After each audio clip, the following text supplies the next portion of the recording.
Welcome to session 14 of EE 203. Today we will discuss about two-port parameters. Two-port parameters are also a subset of network functions. So we are still discussing network functions. Two-port parameters are popular in network theory and also in subsequent courses. You will keep encountering this. A two-port is shown over here. You have some linear network and it has two ports basically. On one side, you have a pair of terminals where you apply an input, some voltage V1 on one side. So there is no input and output over here. Okay, it's just two ports. Anyone can be the input and anyone can be the output. On one side, if you put a voltage V1 and that results in a current I1 flowing into the network and the same current flows out through this port. And the other side, you have an other port where you have a voltage V2 and a current I2 flowing in. And notice the reference directions. I1 is flowing in from here and I2 is flowing in from here. And similarly, V1 and V2 have the same, polarities. And this is something you might, frequently encounter in various circuits. Like in the IC 161 applied electronics, we discussed about various stages of networks where we had a power source that was giving out AC voltage, and then it had to like connect to through some circuitry and then connect to a DC battery for charging the battery. Right, so we had some battery and the AC voltage had to charge the battery, and then you had some electrical network in between. And this had various forms. You had a rectifier, so we try to rectify the signal and try to convert it to DC. We try to remove the ripples. So all of these are possible. In fact, a common network is a filter design where you could have something like an input going through a resistor, or let's say an inductor,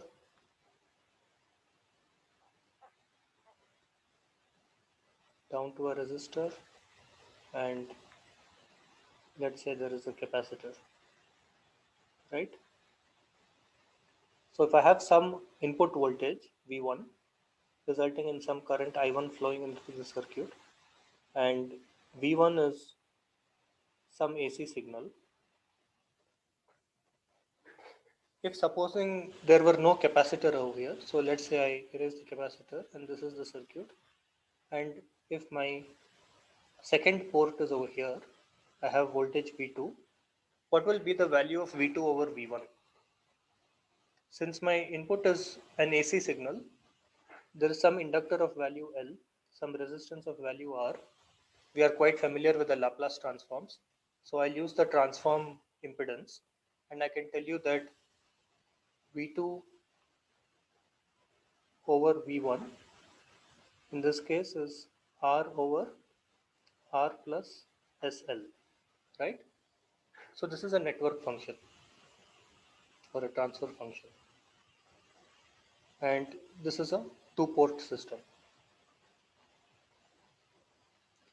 If the frequency is very high, then the denominator S value increases and therefore the output goes to 0. Okay, because if S becomes a very large number, then this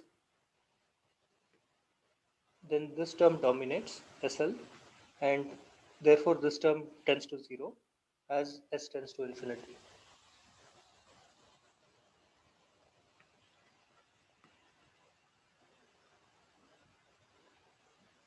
Let me just call this as a transfer function, and what I should not use H is correct, but we said that there is a voltage transfer ratio, right? This is G12.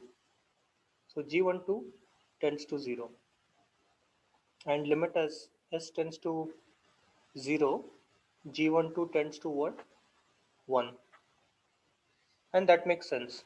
We are saying that since my output voltage is taken across a resistor, if I go to a very high frequency, then the high frequency is blocked by the inductor and nothing reaches the resistor. So the output is 0. when the frequency is very low, let us say you're going to DC, then the inductor becomes a short circuit and my entire voltage appears across the resistor at the output. That means what can you say this is? This is a low pass filter. So a low pass filter is a two port network. On one end you have the AC voltage and on the other end you have the uh, rectified value, in the sense that if the input is AC, then the output will not, if it's high frequency, the output will not pass. And if the input is purely DC, it will completely pass to the output. If it's something intermediate, then it will fractionally go to the output. So you could have various two-port networks. Supposing there was the other case of impedance matching. You know from maximum power transfer that I have some source impedance, ZS at the source, and then I have some ZL, and I know that these impedances have to be matched. Supposing ZS is very high, is a very large value, and ZL is a very low value. This is something we've also encountered in applied electronics. What do we have to do here?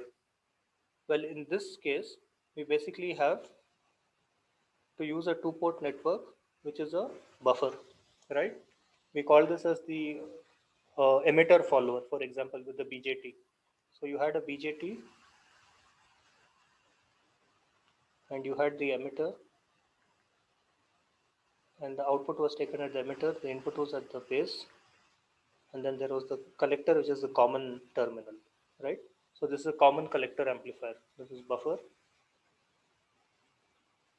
or common collector. So output is taken at the emitter collector and the input is at the base. Okay, so this is also a two-port network. So in electrical engineering, you will keep encountering various kinds of two-port network. But just remember that when I said that we have a common collector amplifier, then you have to be careful that this should be operated in the linear regime, because remember we are writing this block diagram where we say that we are dealing with linear networks. So this is something that will become clearer as we keep going forward. So let's take some cases of multi-port network and what are the two-port characteristics. Just like I drew on top, I could say that there is the inductor and a resistor and then say a capacitor and your supply voltage.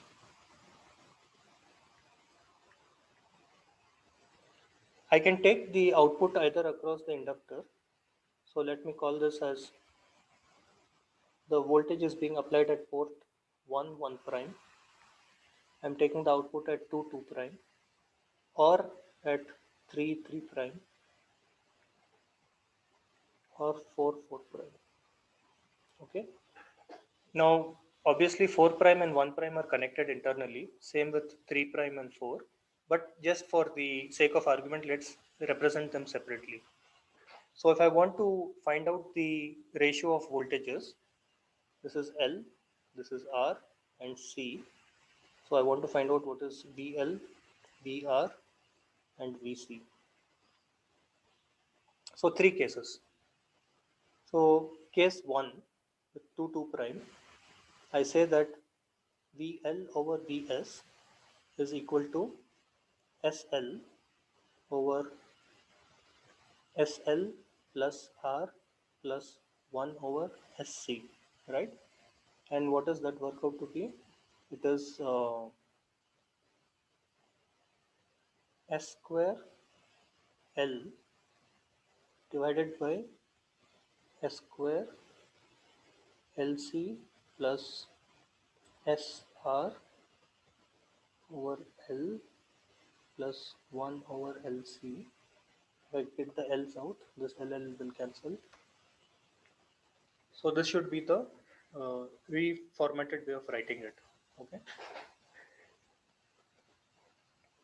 This is the voltage transfer ratio. What if it were at 3, 3 prime? That means it's VR divided by VS. That's going to be just R over the same denominator, right? So we don't need to worry about the terms. It's going to be S square plus SR over L plus 1 over LC. And in this case, since the L's don't cancel out, So there is going to be a L out here, and the S will also go to the numerator, so it becomes SR. Okay, and then if I were to have the capacitor, then I say at 3 prime,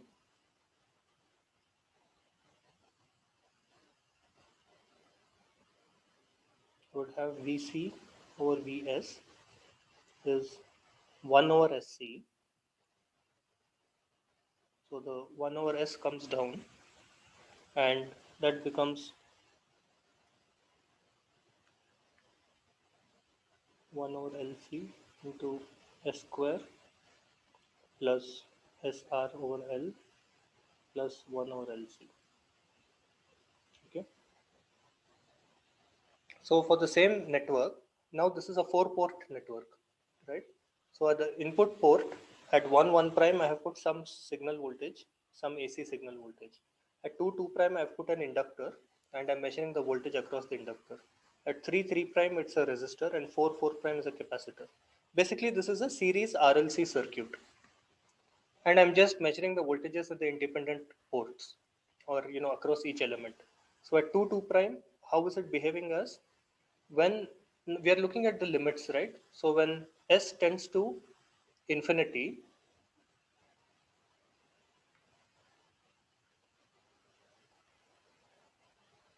that implies what happens to 2 prime? As S tends to infinity, the S square and S square terms dominate. So 2 prime tends to 1. What happens to 3 prime? This should be 4 and 4 prime, sorry.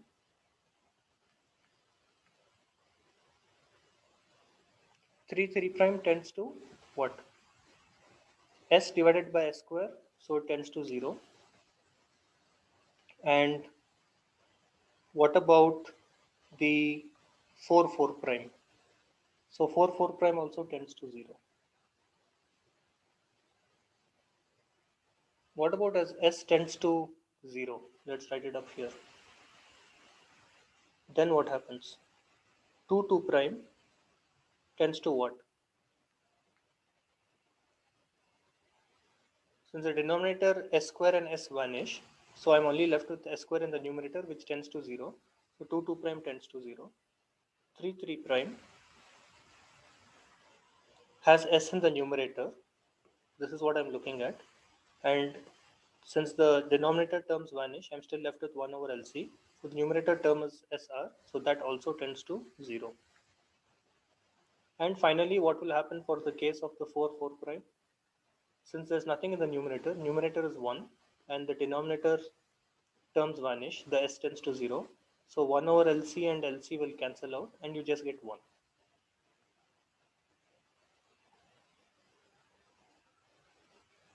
That means if S tends to 0, 4 prime gives me a output, right? When S tends to 0, 4 prime gives me an output. What is 4 prime? The capacitor. And that is telling me that when I take the voltage across the capacitor, 4 prime is acting as a low pass filter. So when the input is low, the output comes across the capacitor part. So the 4 prime is a low pass filter. What happens to 3 prime or 4 prime? No, 2 prime.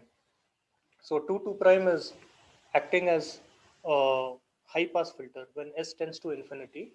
We already saw that, right? So 2 prime is the resistor, is the inductor.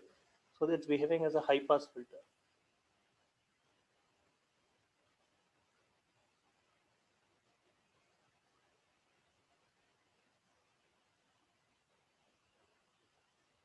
Now finally you're left with the 3 prime, because 3 prime is 0 whether S is 0 or when S is infinity, right? When S is infinity, 3 prime is 0. When S is 0, even then 3 prime is 0. So what is 3 prime doing? It is blocking both the low frequency and it is blocking the high frequency. So if I take the voltage across the resistor, it might be behaving as a band pass filter,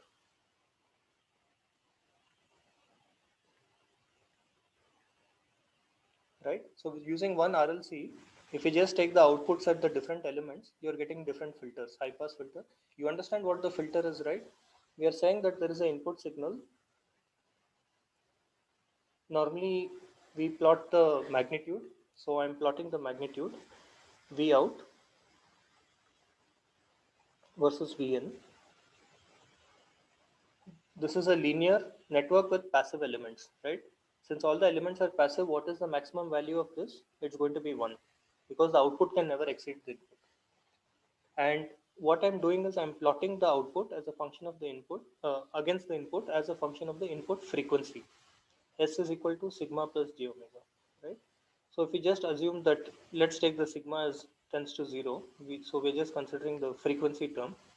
So let's write the x-axis directly as omega or frequency. Then what we are saying is that a low pass filter will allow the DC components, but it will not allow the high frequency components.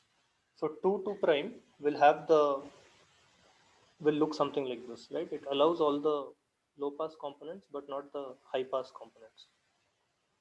This doesn't go negative, so it basically at best hits 0. The that's 2 prime. No, sorry, that's 4 prime. Similarly, if you look at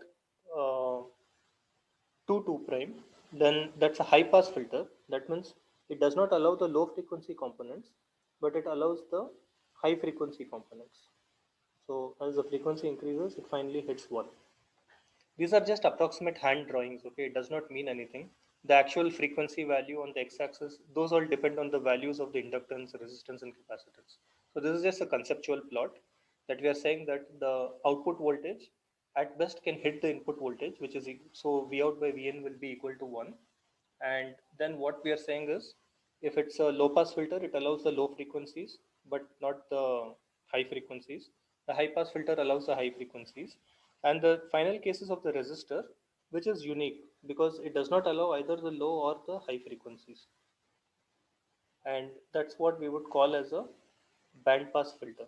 That means it blocks the low frequencies, it allows some intermediate frequencies, and then again blocks the high frequencies. Okay. So this is something you will keep encountering in engineering. What is a low pass filter, high pass filter, band pass filter? So make sure that you are comfortable with these terms. And there's nothing complicated. It's just a bunch of, it's just using passive elements like inductors, resistors, and capacitors. The point is, this RLC network is now a multi-port network. And if I want to use it as a low pass network, then I'll choose the input port as 1 prime and I'll choose the output port as 4 prime. If I want to use it as a high pass filter, the output port will be 2 prime. If I want to use it as a band pass filter, it would be 3 prime. So finally, any number of ports can be generalized as a 2 port network. So some voltage at the input and a current flowing in, and similarly a voltage at the output and a current flowing in. So let's look at some of the parameters, and let's start with the basic case where, since we have 4 variables, right? We said that we have I1, I2, V1, V2. So 4 variables, and you can have like 2 knowns and 2 unknowns. So normally what you have are like various types of parameters. So the first set of them is called the impedance parameters.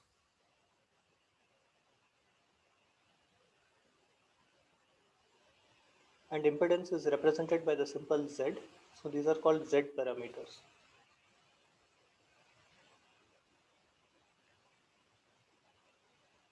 Or, okay, it's either impedance or Z parameters. So in this case, what we say is, I want to find out V1 and V2 in terms of I1 and I2. So if I know what is I1 and I know what is I2, just zoom in a bit. So if I know what is I1 and what is I2, then I can tell what is V1 in terms of I1 and I2. I can define parameters and I label them as Z11, Z12, Z21 and Z22. Okay. And these indices 11, 12 mean that V1 is dependent on I1 through Z11. V1 is dependent on I2 through Z12. So these are impedances. How do you know they're impedances? Because I have a voltage and I have a current. So the relationship has to be of impedance. And I have two currents because this is a two-port network. So there is a current flowing in from port 1, there is a current flowing in from port 2. So the voltage at port 1 is related to the two currents using these parameters, Z11, Z12. Similarly, voltage at the port 2 is related to the I1 and I2 using the other two parameters. If you want to make this matrix form in a very convenient way, then you can write V1, V2 as a vector and take out the Z11, Z12, and you are quite familiar with matrix algebra. So I can write the Z parameter matrix. So the Z parameter matrix is Z11, Z12, Z21, Z22. These are known as the impedance parameters. So let's see how we define them. This is the two-port network that we have, okay? And I have the voltage V1 and V2 which I want to determine. Now, if I want to express this network in terms of its Z parameters, then how can I find out what is the value of Z11? To find out Z11, basically in this equation, I have to put I2 equal to 0. If I put I2 is equal to 0, then Z11 can be given by V1 by I1, right? So that's why it says here Z11 is V1 over I1 when I2 is 0. So physically, supposing I give you a transistor, not a transistor, but let's say I give you a filter or some kind of network which is contained in this box, right? This box is representative of some combination of inductors, capacitors, and resistors. And I take out a pair of ports. I take out a pair of terminals, one port, and say that this is my input, some port V1, and I take out another pair of terminals and say this is my second port. Now I want to find out how to characterize this network. Just like you did Thevenin's theorem. If I have some varying load resistance, then I take the entire network and represent it by some Thevenin equivalent, some voltage equivalent, and some resistance equivalent. So same way, if I have a two-port network, I want to find a pair of impedance parameters which represent that network. So Z11 is V1 over I1 when I2 is 0. If I want to make I2 equal to 0, then what should I do? I should open circuit the if I open circuit port 2, then there cannot be any current flowing, because you remember that we said that the I1 flows in and then it flows out. So there is a complete network over here for I1. If I just open circuit these terminals are hanging, it's not connected to anything, then there is no I2. So I2 is 0 when the port 2 is open circuit. If port 2 is open, so this is what, right? I give you a network for your lab, then you're going to the lab and you have a network and ask you to find out what are the characterize this network through its impedance parameters. Then what you would do is you will open circuit the port 2. That means you'll just leave it hanging loose, and you will apply a current source so that there is some current flowing into the port 1, and you will measure what is the voltage using a voltmeter, and based on that you will say Z11 is equal to V1 over I1. Therefore Z11 is called the open circuit input impedance. At the input side, I'm applying some current source, I'm measuring the voltage, and V1 over I1 is giving me Z11. So this is the input impedance of the circuit or the network. Similarly, if I have open circuited this, then if you look at the equation over here, if I put I2 0, I got Z11. Similarly, if I put I2 0, I can also get Z21, right? So Z21 is V2 divided by I1. So now what you will have to do is measure the voltage at this terminal and find out what is the value of Z21. So Z21 is V2 divided by I1. Similarly, if you want to find out the value of Z12 and Z22, then you follow the same procedure. In this case, you open circuit the input side, and then from the output side, you measure what is the voltage and find out the ratio of V2 over I2. And similarly, measure the voltage V1 and find out V1 over I2, and you will get Z12. Therefore, these parameters Z11, Z12 and all are using this common term open circuit, open circuit, open circuit. So all of these parameters are determined when you open circuit one of the ports. So Z11 is open circuit input impedance.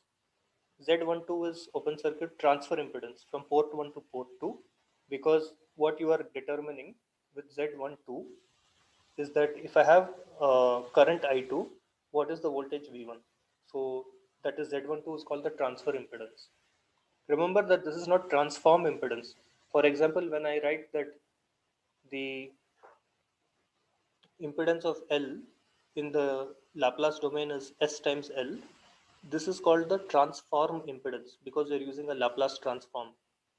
Okay, don't confuse this with transfer impedance. Transfer impedance means it's a transfer quantity. I have something at one side and I have the current at the other side, and it's the transfer quantity which is relating those two. Also, we talked about the previous class, the usage of the term emittance. We said there is a driving point emittance, driving point impedance. Sometimes people also call this as the driving point impedance because if I'm open circuiting the port 2, that means it's almost like this. It behaves as though this is a single port network because I've open circuited. If I've open circuited port 2 here, then there is only one port which is active, and therefore you can say that V1 divided by I1 is like a single port network. So this is like a one port parameter, and it's called the driving point impedance. Remember, we said for one port it's called driving point because you're driving the signal at only one point. So driving point impedance. This is the driving point impedance of a two port network. Okay, that's only Z11. Z12 and Z21 are transfer, and then Z22 can also be called as a driving point impedance at the output side. So let's do a simple calculation of these quantities Z11 and Z12. Let's say I have a network that looks like this. This is in standard terminology, it's called a T network. So we have T networks and pi networks. I assume you have already studied this in IC 161. I'm asking now, find out I want you to characterize this network by a black box. So convert this to a black box and tell me what are the values of Z11, Z12, Z21 and Z22. So how do you go about it? So let's label the ports 1 1 prime, 2 2 prime, and there is some resistance. Let's say this is A, this is B and C. We have numerical values 20, 30, 40, but excuse me, let's call them as just ABC for now to make our calculations easier. I have some voltage V1 and some voltage V2. See, because these are resistors, I can use either a capital V or a small v. Remember that small v is indicative of, in our terminology, either it's a AC signal in the time domain. Usually it's a AC signal in time domain. If I have a capital V1, it's either a DC signal in time domain, but we are not using that representation in this course. We did this when we worked with applied electronics. The second representation is this is the transform voltage, right? So if V1 is sine omega t, then the capital V1 is what? S by S square plus omega square, right? No, not S, it's omega, I think, sine omega t. So just remember that when I write a small v1, I'm talking about the time domain. If I write a capital V1, it's the frequency domain. Because I have only resistors, and I know that a resistor, whether I transform it to Laplace domain or I keep it in time domain, it's the same. So it really doesn't matter whether I use small v1 or capital V1. It doesn't matter to me. But this is just a side point for you to be careful about. So let's start the analysis. We said that the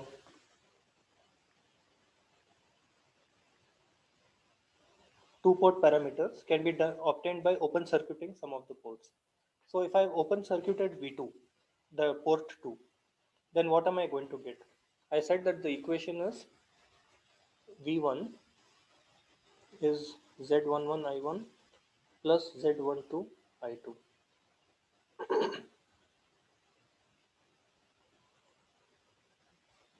plus Z22 I2. Now I've open circuited the port 2, so Z11 and Z21 is possible. So what is Z11? If I open circuit port 2, then there is a current I1 flowing here. There's a current I2 supposed to be flowing here, which is now not flowing because I've open circuited port 2. So V1 over I1 is equal to A plus B, right? That means Z11 is equal to A plus B. Simple, right? All we are saying is that there is the current which is flowing along this path, and the total voltage drop V1 is equal to I1 into A plus B. So Z11 is given by V1 divided by I1, V1 over I1. So Z11 is A plus B. What is Z12? No, Z21. That's what we have here. If I have a voltage V2 which is developed on the output port and I have a current I1 flowing here, what is the value of V2? It's going to be I1 into this resistor only, right? That means Z21 is equal to V, right? Because Z21 is V2 divided by I1. Now let's look at the other case. Let's open circuit port 1 and uh, I2 current is flowing now. I1 is 0. So now we are going to determine what is the value of Z12 and Z22. So same logic. In this case, I want to find out V2 divided by I2 for getting Z22, and I know that is going to be equal to B plus C. I hope everybody is following this. We are just doing straightforward algebra. Z22 is equal to B plus C. And what is Z21? Z21 is V2 divided by I1. No, sorry, I1 is gone because we have open circuited. So we want Z12. So we want to find out what is V1 as a function of I2. I2 is flowing here, and what is V1? So V1 is nothing but I2 into the same element. Therefore, Z21 is also equal to B, Z12. But just remember, recall, I needn't have done all this. There is something interesting. We learned in the beginning of the course about a very interesting theorem called the reciprocity theorem. What did the reciprocity theorem tell you? If I apply a voltage at one port and measure the current at this port, the behavior is going to be exactly the same if I apply the same voltage at this port and measure the current at the port 1. This is the reciprocity theorem. Therefore, through reciprocity theorem, you should be able to say that Z12 is equal to Z21 because Z21 is talking about applying voltage at port 2 and measuring current at port 1. Z12 is saying voltage at port 1 and current at port 2, and they have to be reciprocal. The reciprocal is only holding true if you have uh, passive elements, right? Like this resistors over here. So if I want to solve the circuit, I would say that the value of the various impedances are now Z11 is 60 ohms, Z22 is 70 ohms, and Z12 equal to Z21, that's equal to 40 ohms. Okay. So here is a T circuit equivalent of a Z equivalent of impedance parameters.